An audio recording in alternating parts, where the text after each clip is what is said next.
Welcome to the Visionary Chronicles, a business strategy podcast where we provide insight to those looking for creative, executable strategies built around the latest disruptive ideas, innovative cultures, product creators, and marketing solutions.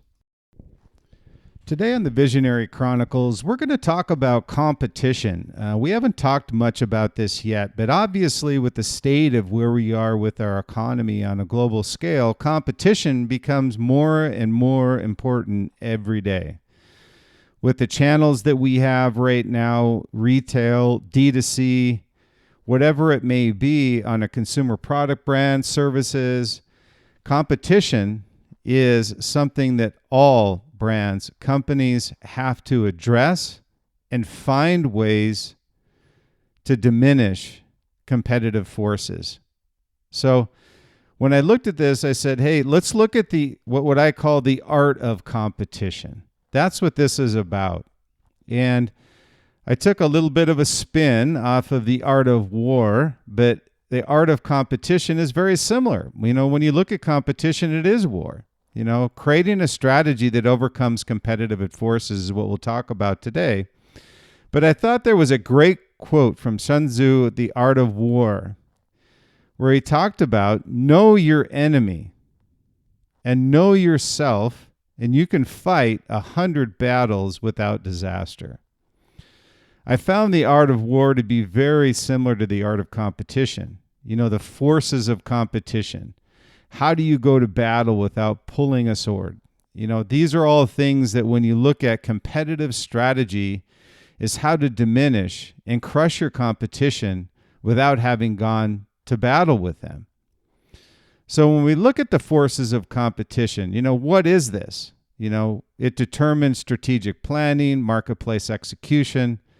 These are all things that are shared among all industries. But those who can anticipate both industry and competitive moves will succeed for generations. And that's what I've seen time and time again. The anticipation to be a step ahead of your competition. Apple with the iPhone, the iPod, the music industry where Apple actually disrupted that. These are all areas that when you look at Tesla and the electric vehicle, all of these things are not just progressions, they're disruptions. Disruptions to the industry, but more importantly, disruptions to your competition. Either they can stay up with you or they get crushed, they get run over, or they just go bankrupt. And these are things when you look at the art of competition, many times all the things that we discussed previously or things we talk about today are really things that really are controlled by you. So when you look at this art of war, the anticipation is the art of war. And brands who fight and win the battle, without having pulled a sword are the ones who have mastered the art of competition. And that's one thing I look at here when we talk about forces of competition. How do you gain a competitive advantage? Finding ways to anticipate. I always found that one word to be very, very powerful when I talk with brands and when I present to companies is anticipation. It's a very powerful word because it connotates vision and the execution of that vision through anticipation of what your competitors can or cannot do, and you can. So it also takes a lot of risk. So by design, anticipation is this disruption you want to put in the marketplace through risk. So the anticipation that your competitors are going to do something that you don't necessarily care about, but in case they do, you want to be in front of them. So when you look at that, again, being able to deploy this art of competition through this art of war principles, you look at winning the battles without having gone to war. That's the first thing I always look at when I talk with companies, but unfortunately many have gone to war and have shown nothing for their efforts. A strategy which is built on a foundation of brute force inevitably fails. So you want to make sure you're strategic about how you go to war or how you fight your competition. What are things you're going to deploy strategically, their anticipation of either what the marketplace is going to do and or what your customer needs. Either way, you're a disruptor, and as a result, you gain market share. So find a way to determine outcomes before they are fought. And you'll build a team and a brand set on a solid foundation. A fortress, I call it. A fortress no other can penetrate. And what I mean by that is that when you have a vision and you actually are dedicated to that vision and you're anticipating what the marketplace needs, not what it wants, you're a disruptor. So when you look at building this fortress, your team will follow you. The brand, the vision, everything you've set up as a foundation will benefit as a result. So creating a culture where everyone knows their role in executing that strategy, that foundation, works together to ensure the foundation stands and others envy. That's what your team wants. They want to work for a company that's dedicated to disruption, one that's dedicated to being a leader, one that when others look outside their four walls, they look at them with envy. They envy what you've made, what your vision of the future is and how you've been able to consistently execute that vision. The best they can hope for is to follow in your path, but never lead. That's the objective of a disruptor, one that will win every battle without having gone to war. So when you look at that, they're never going to lead, and that's where you want to be from a competitive perspective. So when we look at these forces, there are several forces brands must be aware of in order to execute that art of competition in the marketplace. And we'll look at a few of them today. The first is what I call this new blood. This is this new competitor in the marketplace. And with this scenario, new blood is that latest entry into the category. One that has this new great idea, provides a potentially better service or product. So when you look at this, combating this competitor takes anticipation, an innovative process, and the ability to never look over your shoulder. Each of these allows a brand to move ahead with your vision, while ensuring new blood is blocked or eliminated from establishing a beachhead without you doing anything different, because you have a process. You are the disruptor. You are the leader. You're not the follower. So changing course is not an option, but pivoting without disrupting your business is critical. And what I mean by that is, don't be so stubborn that what you see as a change that needs to be made can be made through a pivot, but you never lose sight of what your vision is. So that's critical. So that's the first thing we look at, is new blood. The second thing is to be successful against your competitors is scale. This was to scale as a strategy many were caught off guard by during the pandemic, and most were unable to recover in whole or in part. And what I mean by this is that the ability for you to produce great products is only your ability to get in the hands of your customer.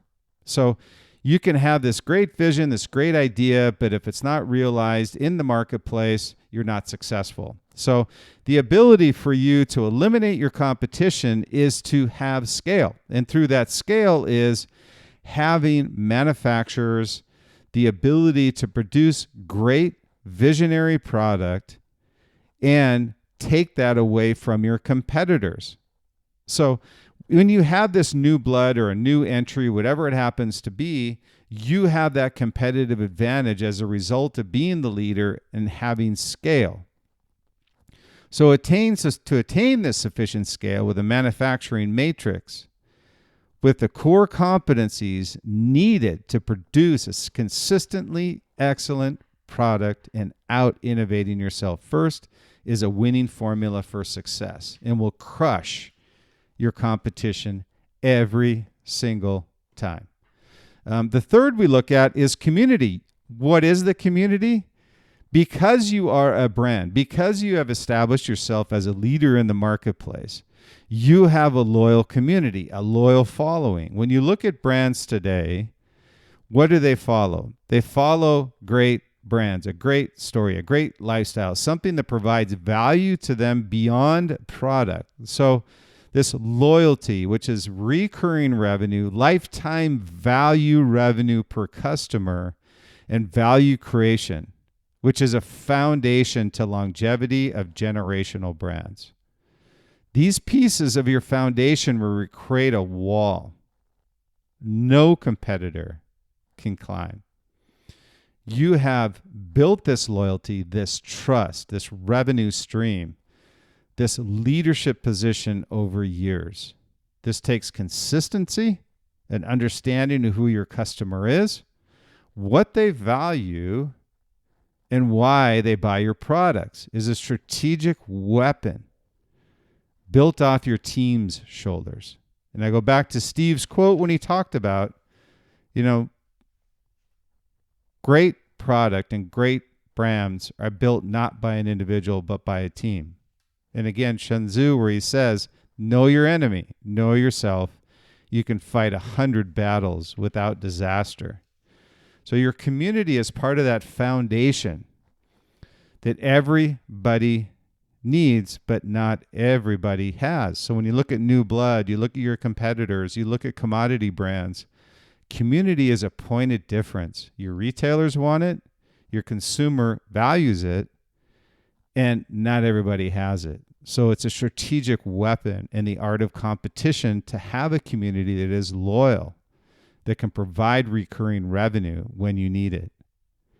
And the fourth piece is commodity players. And I call it players because they're players, is the imitators, not the innovators, are the commodity players. They're not to be feared, but rather these are the ones to be called out and challenged at every turn. Imitators take great products and churn them into products or of inferior quality and lower tier price points. As a result of what they do, they don't build any trusting, loyal community that embraces a value provided by a true brand, but rather it is following or looking for the next significant drawdown. They're not doing breakaway innovation. They're not doing breakaway products. They're following great brands who have built great products. Now, there's nothing wrong with commodity players, and you don't need to worry about them because they're never going to leapfrog you because that's not their culture. It's for them to follow you. But call them out as imitators. Call them out who they are. They're not the innovators. Some have been successful with this strategy. But this is like building your foundation on sand versus rock. Your choice. And the last one we'll talk about is rivals. Now, this is the most threatening part of a brand executing its future vision, is its direct rival. Those who have authentically built a loyal community, created their innovation pipeline, and stayed true to their foundation. The complete opposite of the commodity players that are effectively following every move an innovator makes. So when you look at rivals, they are to be respected. And so when you look at this is where the art of war principles provide the most benefit. This is where you want to be very strategic. This is where you don't want to draw a sword. This is where you want to anticipate the moves of your rivals.